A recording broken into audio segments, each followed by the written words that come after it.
There we go.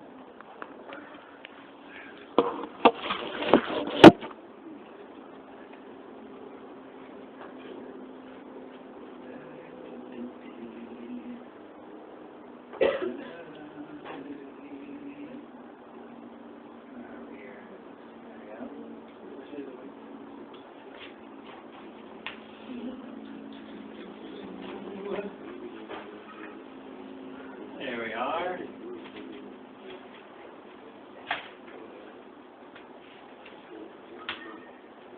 Not exactly the same. Same picture, different information, Mr. Menezes. Same, oh, like the beard, sir. Same picture. Now, Mr. Menezes, if you showed up late to your baseball game, the coach still puts you on the field, or do you make you sit for the game? Or you say, the position's filled. I forget which position you are, center field or something. What are you in? You're infield? Like any base or shortstop or anything? Yeah, shortstop. You're shortstop? I think A-Rod shows up late for the Yankees. Well, not anymore. Is he retired now, or did he? No, he's still got a game.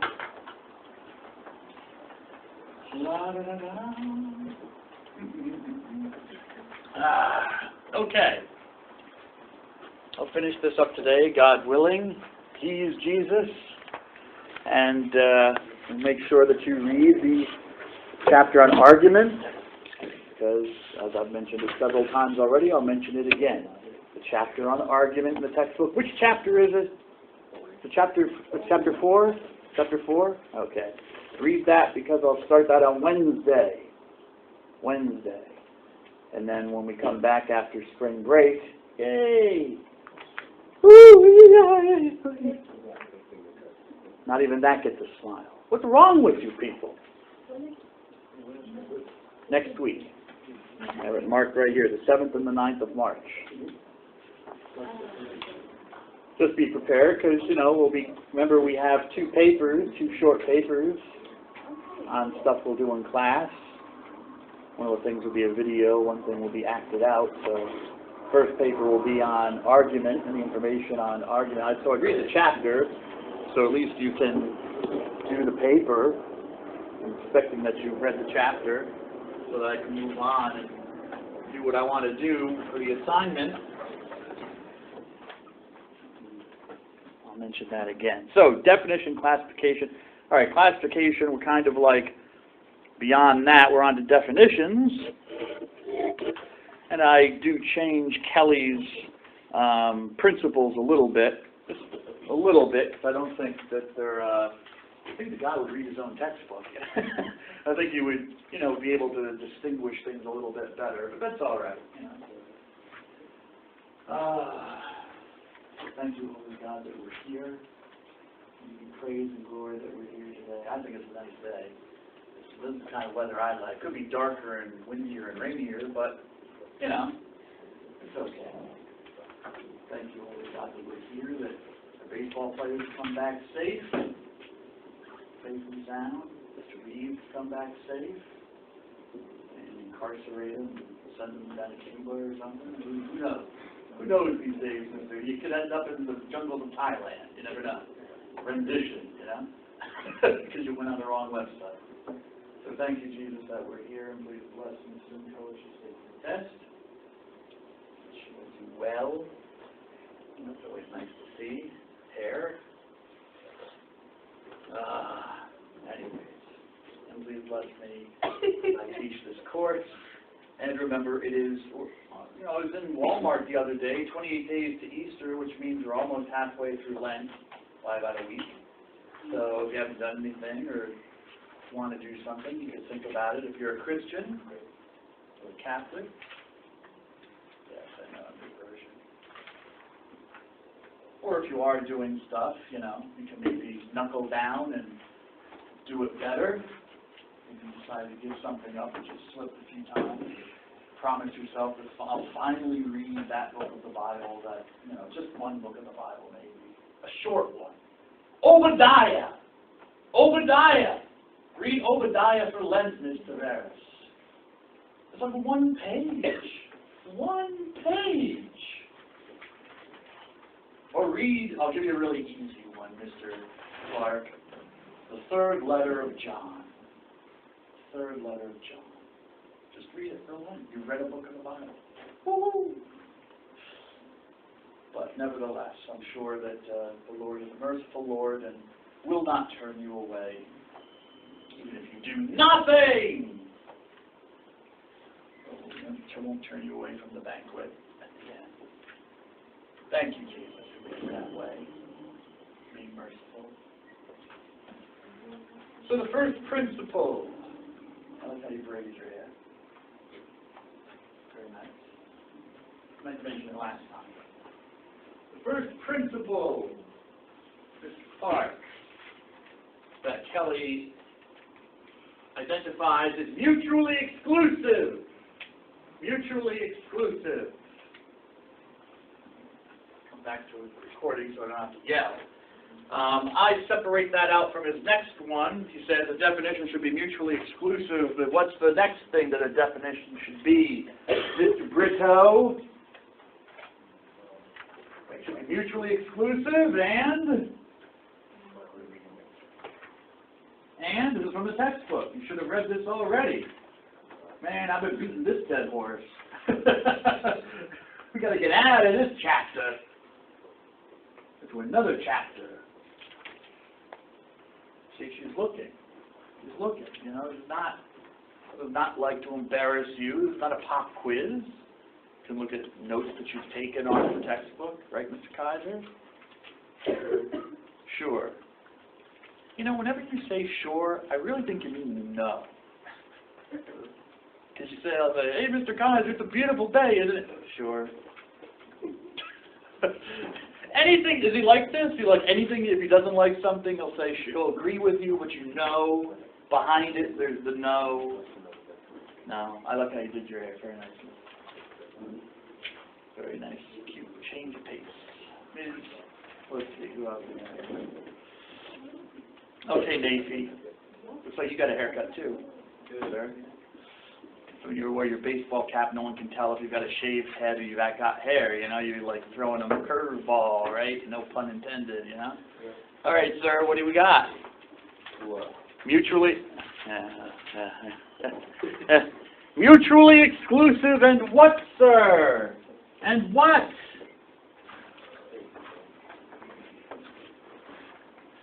Good, Mr. Sanchez. Good.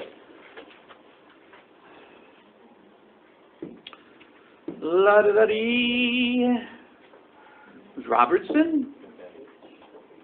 Be my friend? And what do you think? You got it? Mutually exclusive and...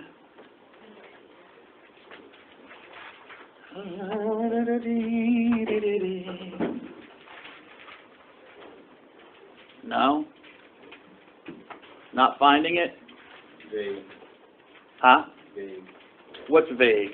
Mutually exclusive and vague. You want a definition to be vague? Yeah. You want to be vague. Okay.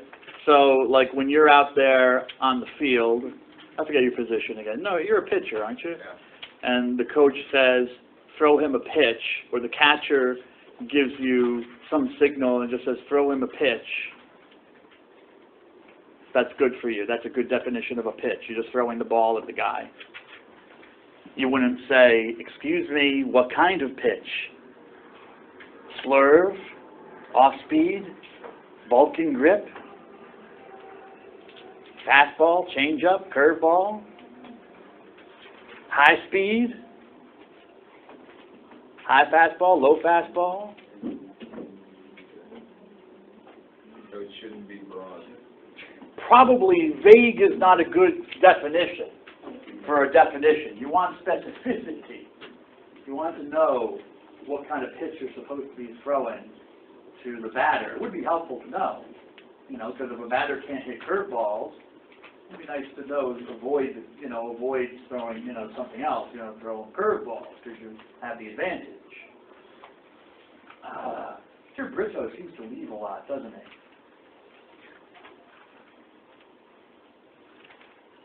How we doing, Sanchez? How we doing? Still looking for it. Okay. So I'm right. It shouldn't be vague. Shouldn't be vague, yes. Shouldn't be vague. I mean, if you look in the boxes, I mean, Kelly even pushed the two principles. I'm giving you three. But he puts the two principles in a box to highlight the principles. Highlight the principles. How are we doing, Mr. Barris? Haven't found it? I found a more specific definition than what you put up there. Okay, mutually exclusive, and what's the second part he says?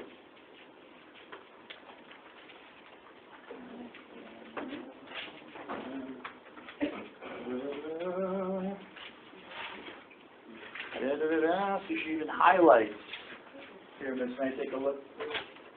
Thank you. Different highlights. What's the pink mean as opposed to the yellow? I ran out of yellow. I'm sorry, I hope I didn't spray it on when I said it. No, that's great. Okay. Now, functions of a definition, yes.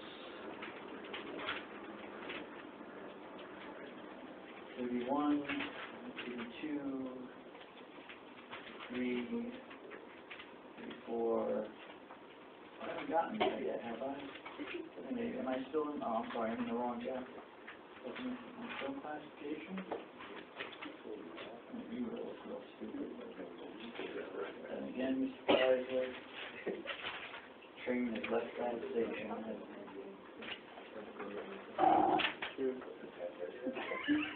Thank you, sir. I appreciate the honesty. Okay, what does that say, Ms. Montez? Page 17, sorry, it's classification. Go ahead.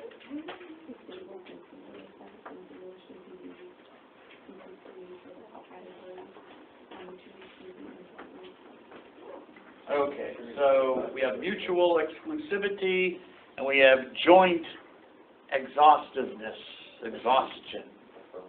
So mutually exclusive and jointly exhaustive. I don't know why I thought that was a definition. I apologize. Still under classification. I think I'm a PowerPoint behind in my head. Have I even done the PowerPoint for argument yet? No, I thought I did. Anyways. Okay.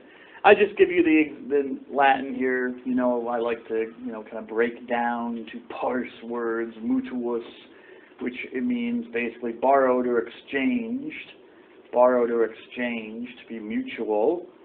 Okay. To a back and a forth. If you borrow something from someone, it goes back and forth. You give it to the person, they give it back. They give, hopefully. I've heard someone describe stealing as borrowing with no intention to return. But usually with borrowing, there is the intention, the understanding that the thing will be returned. That's why it's not keeping or stealing if the person didn't want you to have it and you took it anyways. So borrowed. What's borrowed? Well, they kind of cancel each other out. Okay, they don't go back and forth. They are mutually exclusive in this case. In this case he qualifies the mutual with exclusive. Exclusive comes from the Latin. I didn't put it up there, but I'm telling you now. To cut away from. I want to say no. Well, it means to cut away from, but I can't remember the other Latin word. Ex means out of or from something, okay? Like an exit, which literally means going out in Latin. That's what the word exit means. Exit, he goes out or she goes out. You say exio, I go out. All right? Ex-eo, out of, eo, to go in Latin. So cutting off or breaking off. Okay, so there is no back and forth with a mutually exclusive thing. You're looking for an identity, a property of the species which would exclude it from other members. Okay, so that's why I sent out my little question. My brother got some apple pears from my mom, and I was like, oh, that's really cool. I thought it was genetically modified. I thought they took an apple, and they took a pair and combined them together, somehow genetically, but apparently not, because, I did my research. I, wanted to ask you this question: is it an apple or a pear? And I said, I believe I said I wanted you to write your answer and submit it in class. Yes. Yeah. Hopefully you did write it down and submit it in class. You didn't just think that writing me an email was sufficient. Of course, if you're not in the country, then, But if you did write me an email, just quickly write what you wrote on a piece of paper so I can collect it.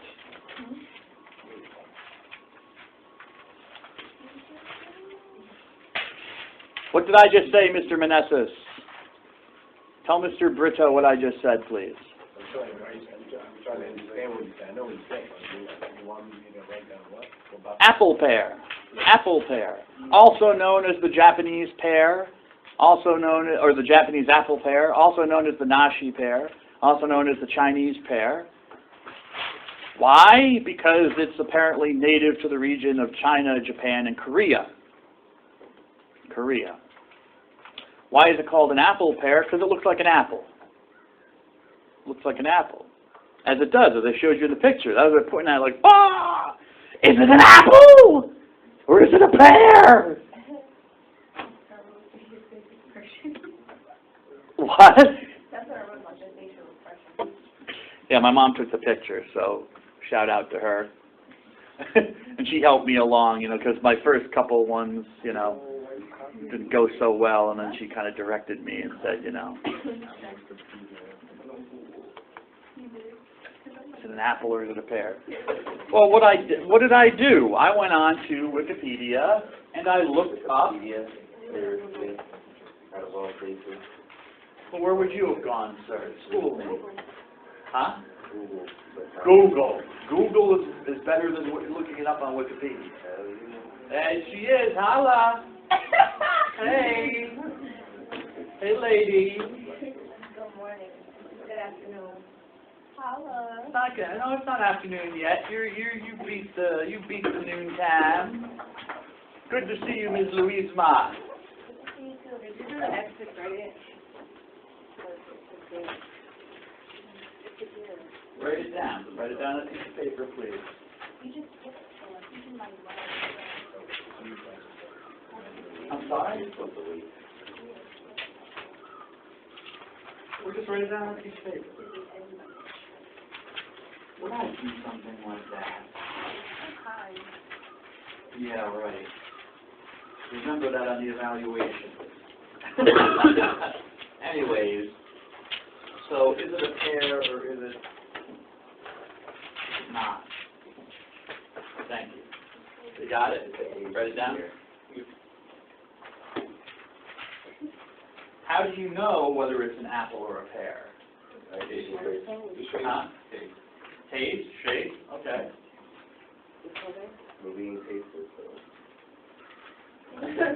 That's true, sir. That's true. You have just. Could you wait for a moment, please? You have just mounted a contrary objection to his argument. You've pointed out a flaw in his argument, haven't you? I'll come back and see if it's Veneziano. Yes, no? Yes, no? Kaiser? Kaiser? Kaiser Augustus?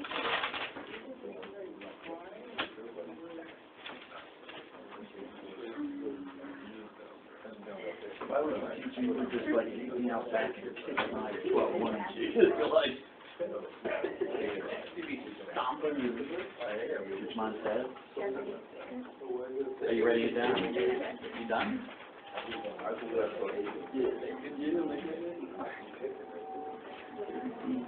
Huh?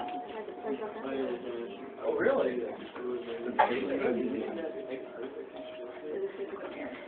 I don't know. I haven't. Did you eat it? No, my mom. Okay, down, please. This is Clark.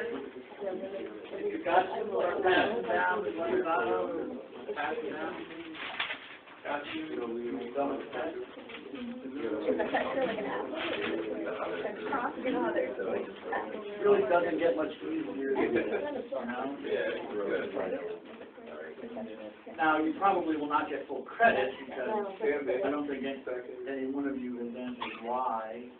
What I'm on is that, why don't you pass it down?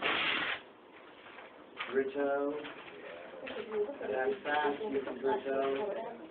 This is in baseball. You don't have 4 or 5 hours.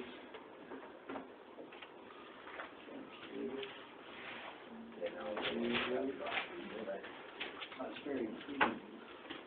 Because what I can't tell you, no, I always tell you, I know you. I remember you. You're the bat. That's your nickname. You're the bat.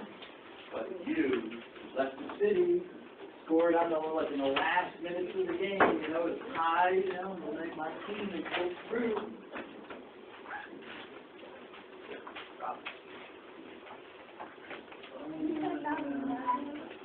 Okay, so why? I'm sure most of you got it right that it's a pair. What's this? When was a good time to turn it in? Maybe as soon as you came in, sir. Yeah. I've got to. Does anyone want to take a crack at how you might know whether it's a pear or an apple or not? Whether it was a power, the shape, and Robinson? Go ahead. I looked it up. I would say it was the Asian pear. Asian pear, good. Yes, it is from Asia. It's native to Asia. Good. But how do you know that they're right? Why is it called an apple pear then? Why do some people call it apple pear? Okay. So how do you know that maybe it wasn't like genetically modified and it is like a combination of a pear and an apple? Okay, good. They who?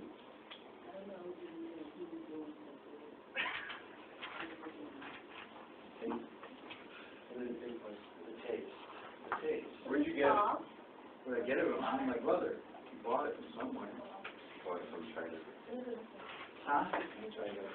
It looks kind of like an apple that's, you know, kind of yellowish. Yes. No, it's not going to tell you anything. I mean, you have to go deeper.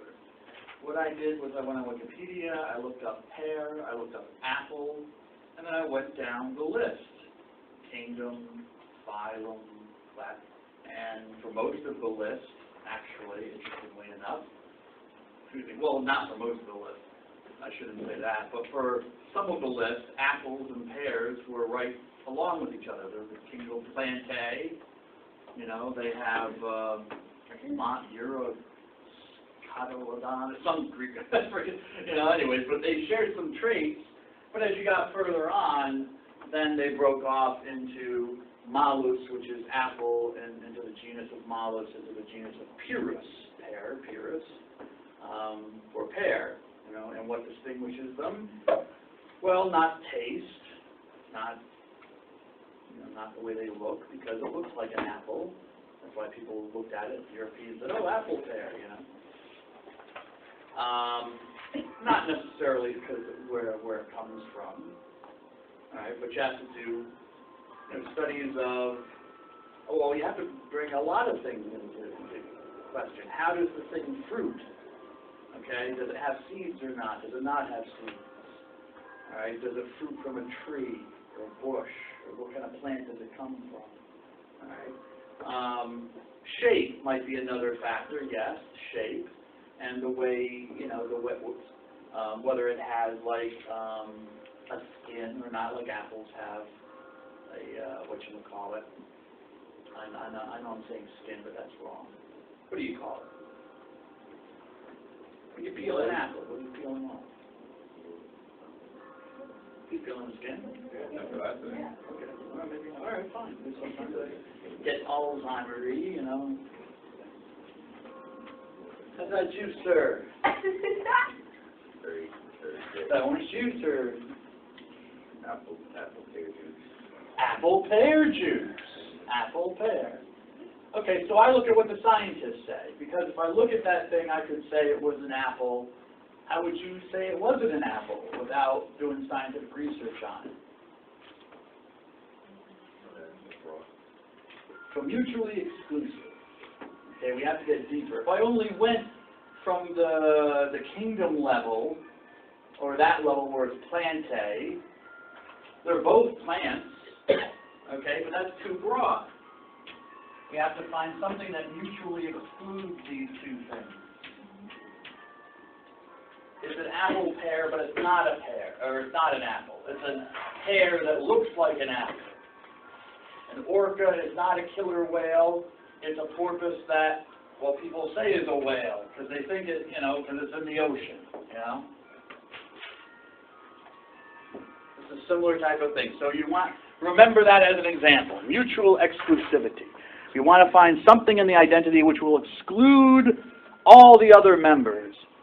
Some fish can fly. They say when pigs fly. Thank God they don't say when fish fly. Because some fish can fly. There are flying fish. Fish that have learned somehow to use their fins.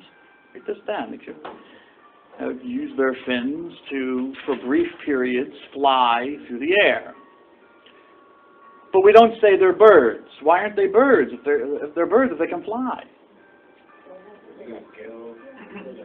Different breathing apparatus, scales, good. They have different covering on their body, different bone structure to their bodies, to their skull. I mean, you have to take into account a whole bunch of other things. It's not just one thing. It's a whole, as they might say, a constellation of traits. On the flip side, there are some birds that are birds that can't fly at all. Like the dodo, which is why the dodo is dead. Back down New Zealand, I think it was New Zealand, not Australia, but New Zealand, brought in cats, and that was the end of the dodo. Cats finished off the flightless dodo bird, poor thing, just couldn't get away from the cats, Then you got other birds like ostriches. Well, ostriches can kind of, but emus can't. It's difficult for an emu. These are really huge birds that you find in Australia, and I think to some extent in New Zealand. But yeah, there are birds that don't fly at all. They just don't fly, even though they have wings. And yet they're birds. Penguin, I'm not sure if a penguin is a bird. I have to look it up. Huh? It doesn't have gills. It doesn't have gills. It has lungs. Lays eggs. Seems to have wings, but spends most of its time in the water, swimming in water. Flightless. Has a beak. Could be a bird. I have to look that up. But what the thing is, you'd have to look it up. Already there, implied in what I'm doing, is trying to find something that would exclude it, either from being a bird or something else, making it something else. If I can't find anything, then I'd have to say, well, the preponderance of the traits indicates that it's a bird of some sort. It might not be of the same species as the other birds, but it's of the genus. Okay. So excluding, no back and forth. Now some creatures are tricky. Some creatures like the platypus. Platypus in Australia. The platypus has, webbed feet like a duck, a bill like a duck. It lays eggs like a duck. So you think a bird, but it's actually, I think, a marsupial. I think it all, and it also has poisonous saliva, believe it or not. So you don't want to get bitten by one. But it has the fur or the half coat of like a beaver or something. So it's a really weird creature. It's like a combination of two, maybe three different animals. A bird, a marsupial, and then like a mammal, like a beaver or something. It's just weird. Can't think of anything else that's that weird. There are other weird creatures in nature that seem to be combinations of things. Don't know what God was doing on those days. What he was thinking, when he put, hey, I'll take a pill, I'll take a doll, really confuse them, all these evolutionists, Boom. Screw you, Charles Darwin, I'm the Lord. Thank you. You didn't laugh. Stop it. Jointly exhausted. I'm going to presume that in the modern times, we all know what a joint is. Basically, you hang out with good music.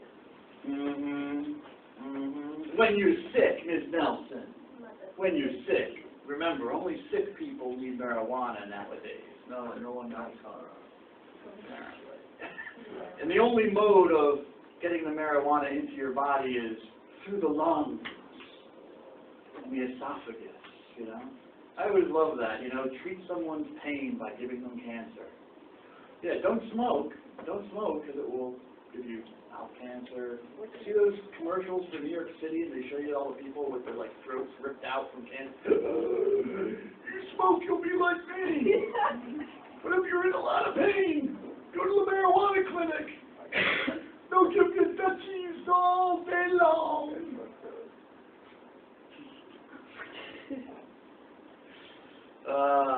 Yeah. Don't do drugs! I always wondered what the people who are like walking by, like in Colorado and stuff, like people who can't believe, like they're maybe a heroin addict, can't be around any kind of drugs, and they gotta walk down the street and you smell it. Because it still gets in you.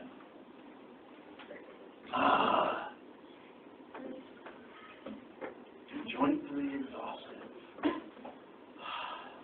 I get exhausted when I talk about joints, guys.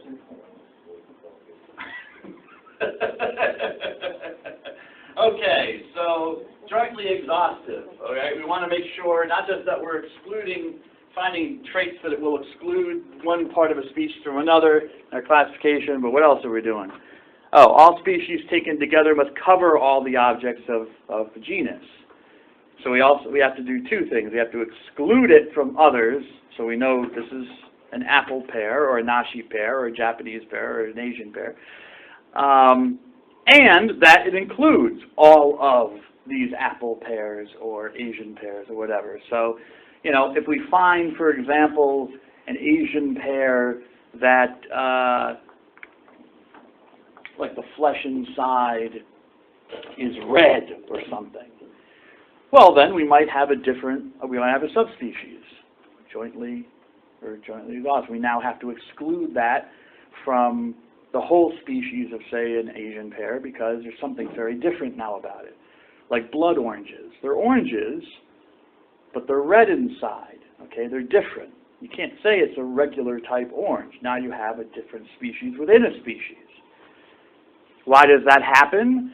Because of this principle of being jointly exhaustive. We can't cover everything like that anymore. You can't just say all oranges are orange and have orange rinds on them and the flesh inside is orange.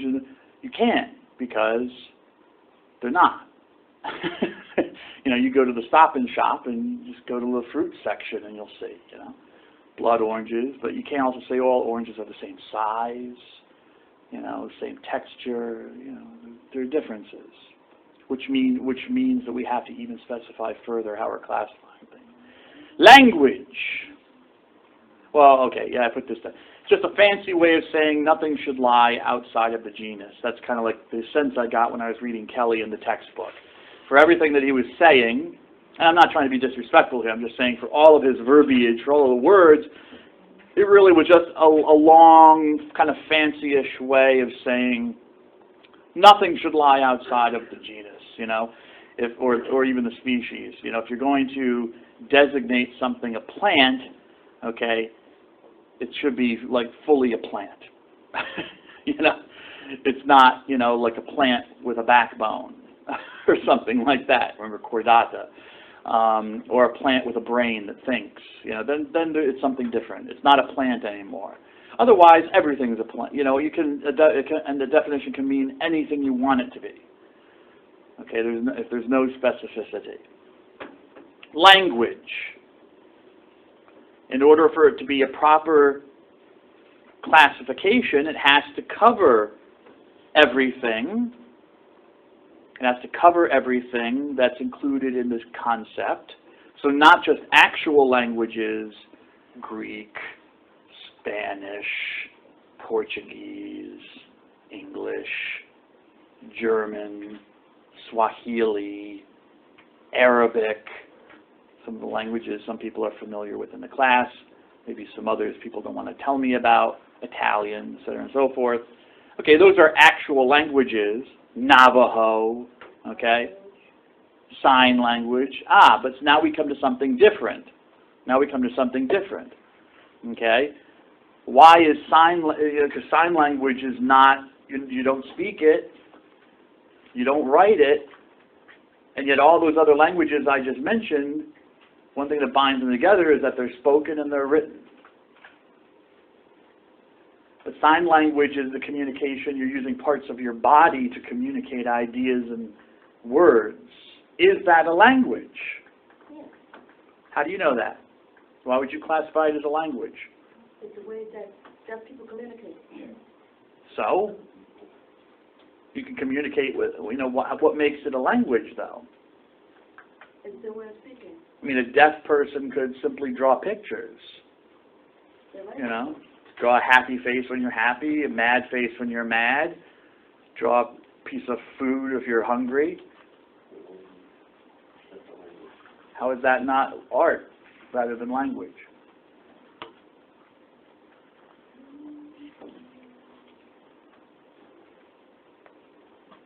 I mean, when I'm talking to you and I move my hands around, why don't you, is this language? Or is this language? Well, it's going to be about the language, but then again, you express it with your hands also. My mouth? Really? And your hands too. I don't think in language? Oh, yeah. I mean, isn't thought the ultimate source of where my concepts in my head, I'm trying to express them to you? Okay, all right. That might make then sign language be broad enough to make sign language language, because you're trying to, a deaf person is expressing concepts in his or her head through their hands or parts of their body. Okay. Like Bible is Jesus' book. Okay. What's Jesus again? Oh, the nail marks. So they say Jesus for. Yeah. Interesting. And Interesting. the book is open. Book is interesting. Interesting. I'm not versed, so. What about an alphabet? We have to take that into consideration. Huh? But a written alphabet. So they write it also. You can have the hand, sign language, little alphabet. Okay. Yes, I'm trying to move away from the sign. I agree with you. I'm not arguing with you about the sign language.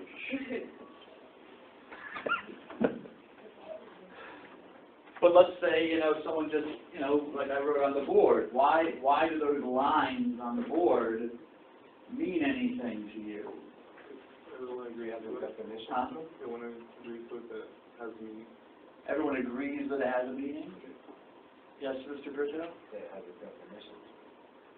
Has a definition, Jew? What's the definition? I mean, of the letters or the word? Oh, when you think about the letter. All right. Well, let's say, for example, my brother went to the Seton Hall basketball game the other day. Did you see that? Or Yeah, that's a good game. was it a good game? Were you there? Did you see it on TV? No, I've seen it on TV. TV? So there was a basketball player with that name. And I go up to him after the game and say, "Hey, good game, Plante." He says, "No, dummy, it's Pilanti. P-Lanti."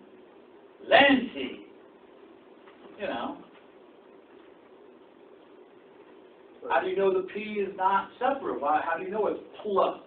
How do you know it's not P, separate letter, and then Lanti? Put a dash. Don't always do that. Go to the guy who played for the Jets, the offensive lineman. His name was DeBrickashaw. DeBrickashaw. The D was not silent on that name. Or Juan. Spell Juan. I always grew up, and when I was in Spanish class, you say Juan, or Juan, But I also know people who would say Juan. My name's Juan. Or if you want to get even more, I guess, I don't know, Juwan, more phonetic.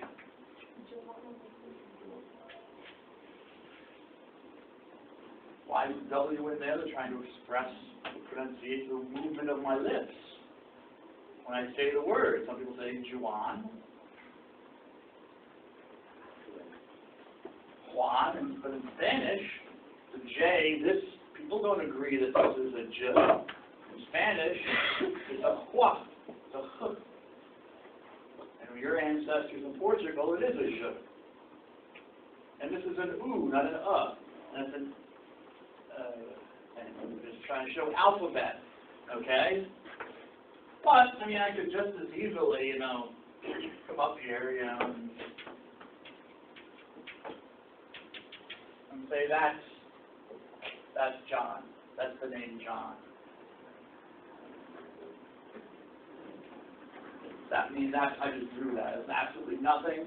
You can say, well, that looks like Chinese or Japanese. I guess it does.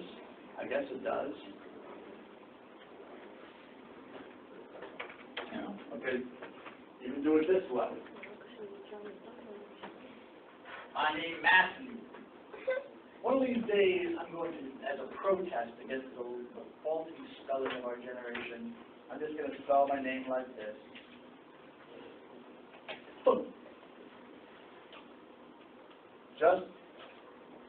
And people, I'm going to write that down and say, or go to the doctor's office. Would, Mr. I'm going to say, excuse me, it's Matthew. I'm going to look at it and be like, what? No, excuse me, that's my name. Matthew. That's how I write my name. Do you have a problem with that?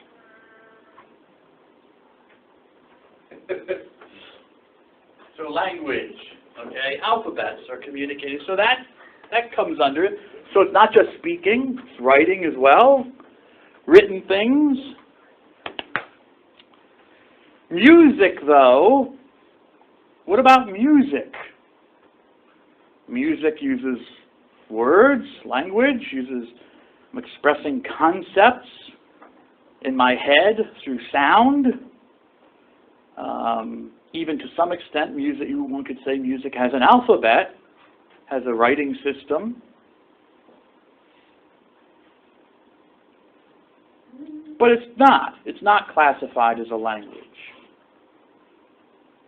It's not there could be overlap. I mean, there could be overlap in some of these classifications. Music as a form of communication, there are some things classified as languages that are like that. In the Canary Islands, excuse me, does anyone know where the Canary Islands are? I made this up. Don't. No, I didn't make this up. Mr. Dunn's not lying to you, Ms. Tavares. Does anyone know where the Canary Islands are? No? Does anyone know why they're called the Canary Islands, Ms. McAllister? Exotic birds? That's a good guess. No, but it's a good guess. It's a good guess. No. It could be something about the people who were living there that was bird-like.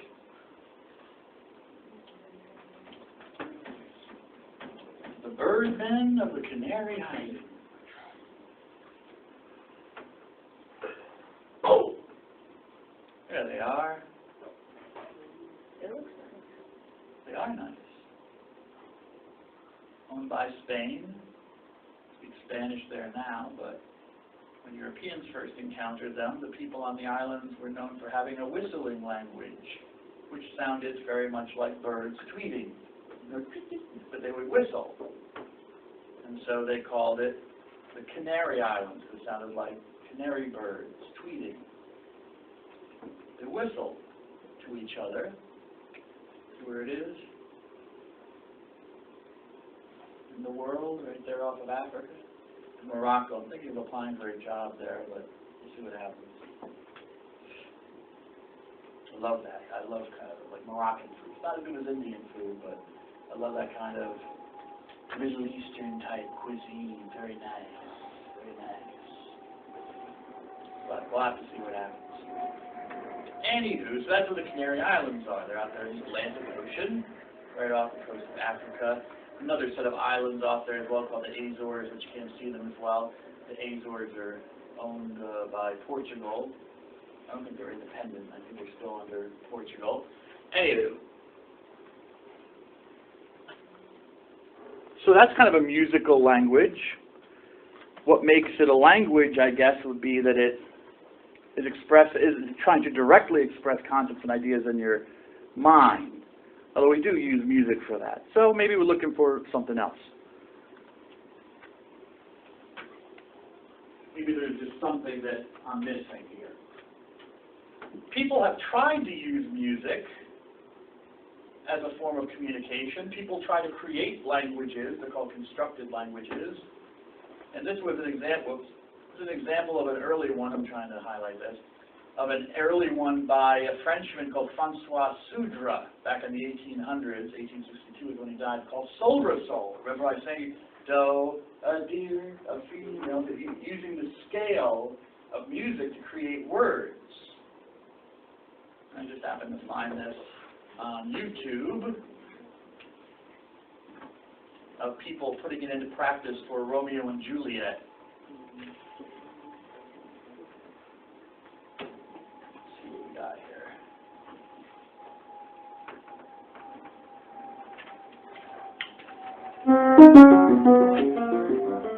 I'm not going to play the whole thing. Oh, go away. Sorry. So I actually had go away. Oh, I got to tell you. I've already told you, Mr. Kaiser, how I hate American sports. Yes. Let me give you an example of why. Anyone watching the Crystal Palace game on Sunday? Crystal Palace versus West Brom? West Bromley, the Baggies? No? No? Well, Crystal Palace lost it. But I remember it's too bad because it looked like they might come back. But one of those teams I like, but you know they're a pretty bad team. Anyways, stoppage time. You know what stoppage time is in soccer, yes? Yeah.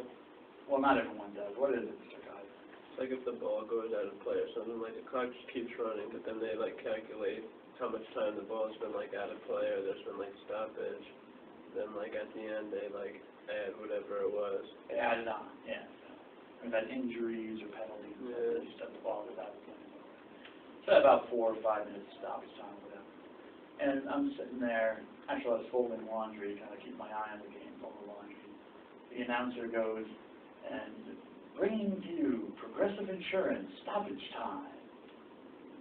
And I'm like standing there, I'm like, no he didn't. Not with my soccer. they actually, this was on NBC, you know, so it's American, you know. And on the one hand, it's like, we're such capitalists. You know, you even take like stoppage time out of a soccer game. Well, the Europeans would never do this. I mean, they would not do.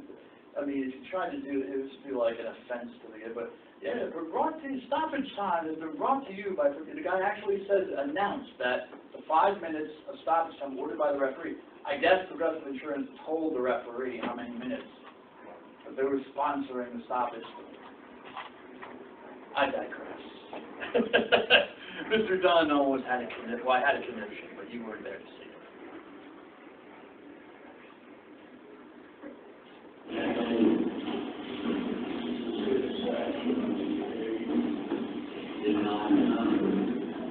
All right, I'm not going to wait for them to get it. Let's do this.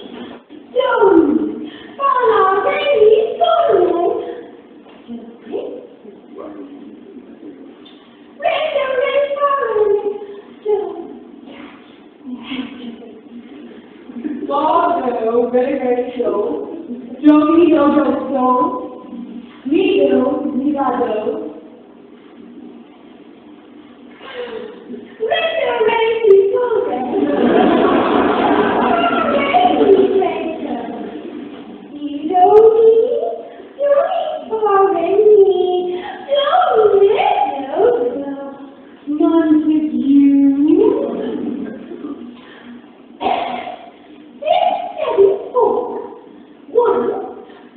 Three.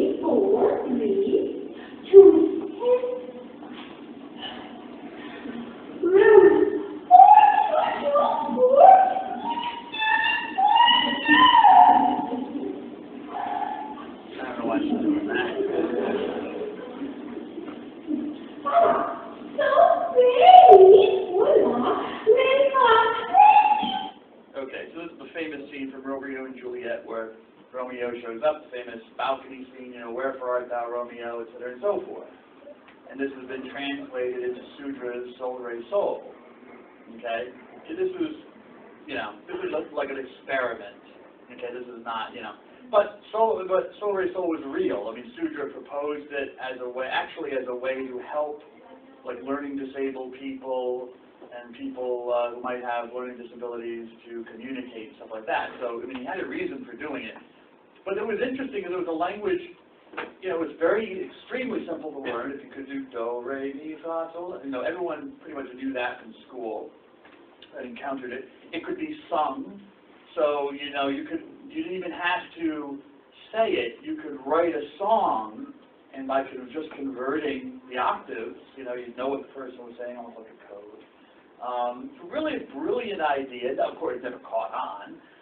It did have a grammar and stuff like that. So there were things there that you see gave it a language. Okay, it was musically based, but it was using the musical basis of the octave da da da da da da da, da as a way to really more as a language than as, say, a symphony composing a musical work of art, because it doesn't matter. I mean, there's no rhyme or reason to the to what you're saying. You see, it is sung, but and they're trying to imitate the scale. They're not just saying, do re do mo, do re fa li. They're trying to also, kind of approximate what it would be on the scale. But it's not music. You can tell it's not music. Okay. As opposed to, let's say, Chinese opera, which is basically kind of like operatic music from China. Chinese opera is interesting because in a lot of the Asian languages, you have to deal with tones. So a word like ma, which can mean horse, it can mean mother, it can mean other stuff based on whether you say ma, the different tones. Okay. So like Chinese opera, try to sing that. This is how it comes out.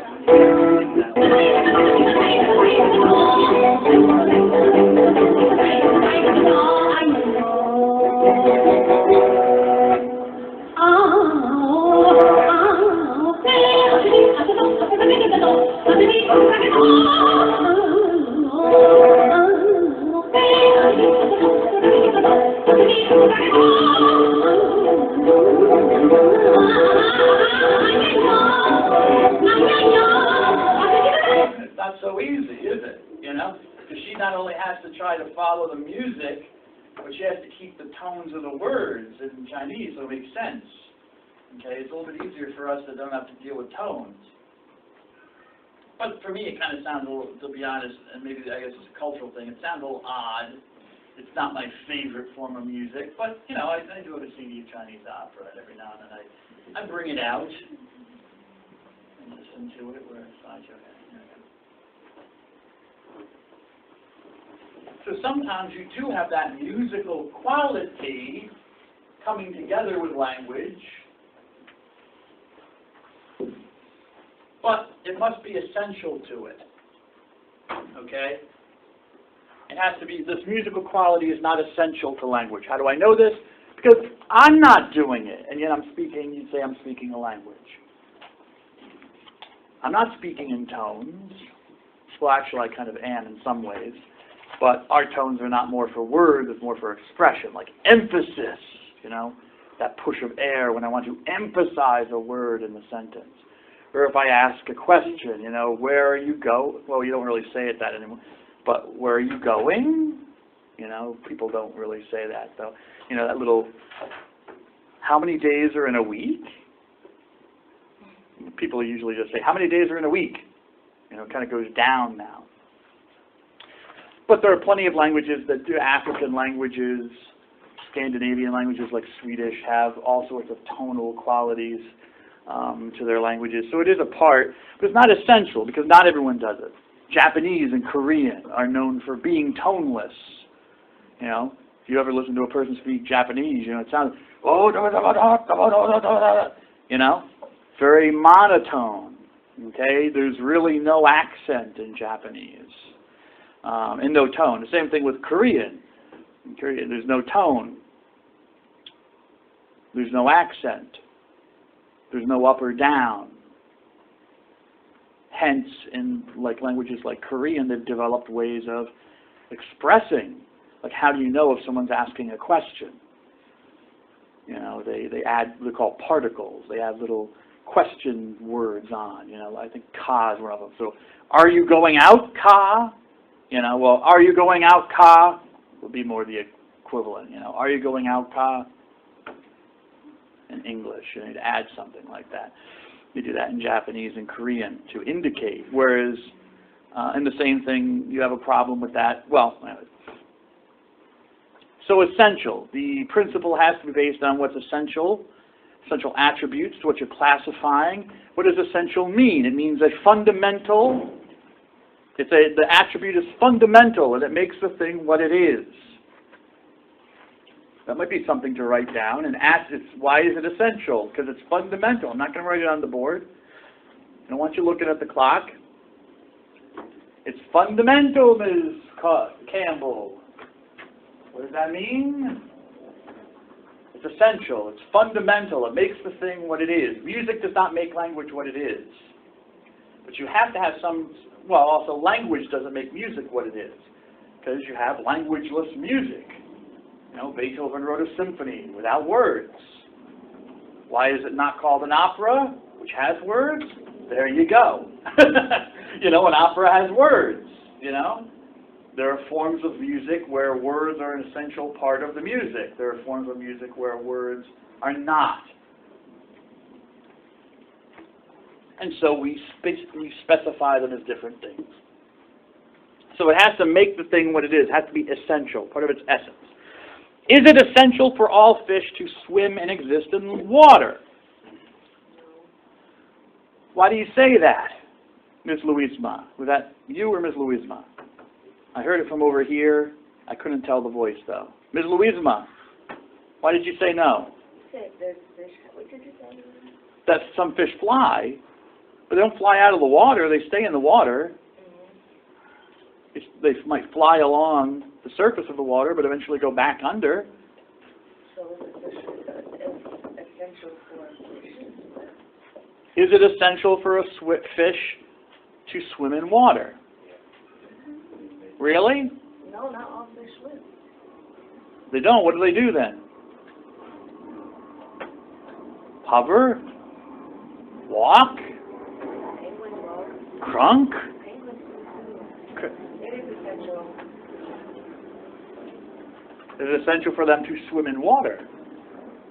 You say, why? You ever heard of Frankenfish? Where is it? It's in the world, planet Earth.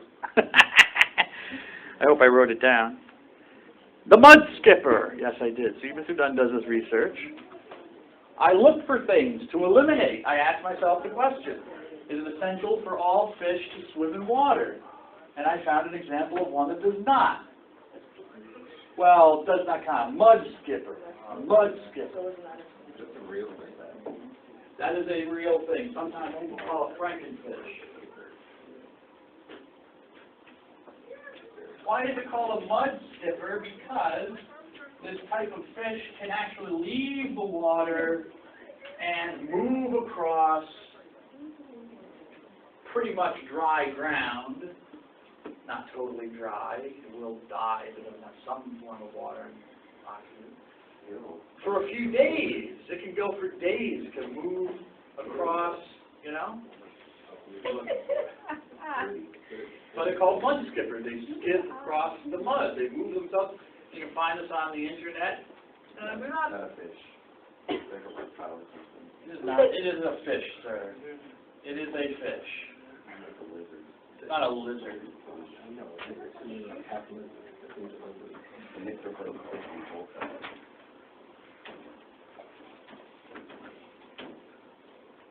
See if you can find a mud skipper in action. Does it have gills?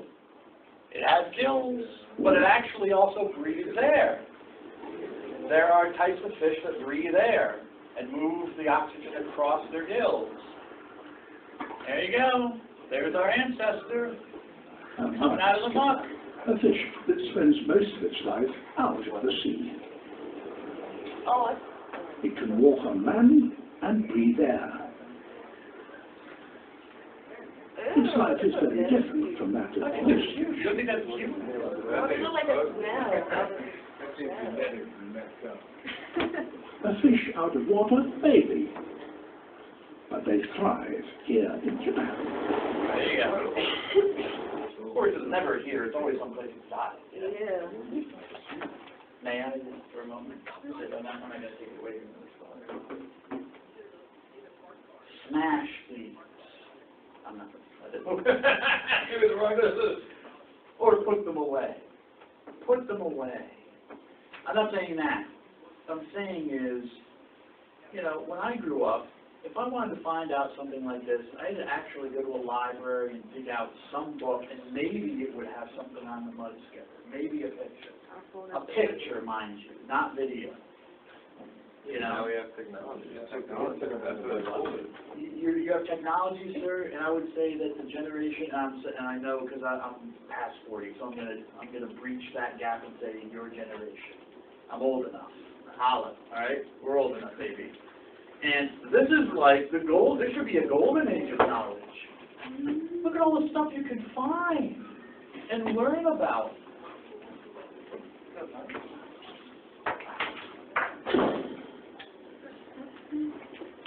Here it is. Here it is. Some of you learned something. A fish that breathes air and walks across land. And yet it's a fish. Why? Well, because it does actually need to return to the water.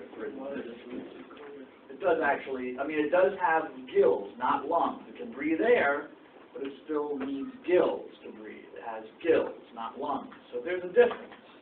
And notice that while it's using its fins to crawl, that's not primarily what the fins are there for. It has just learned to do this over whatever, okay?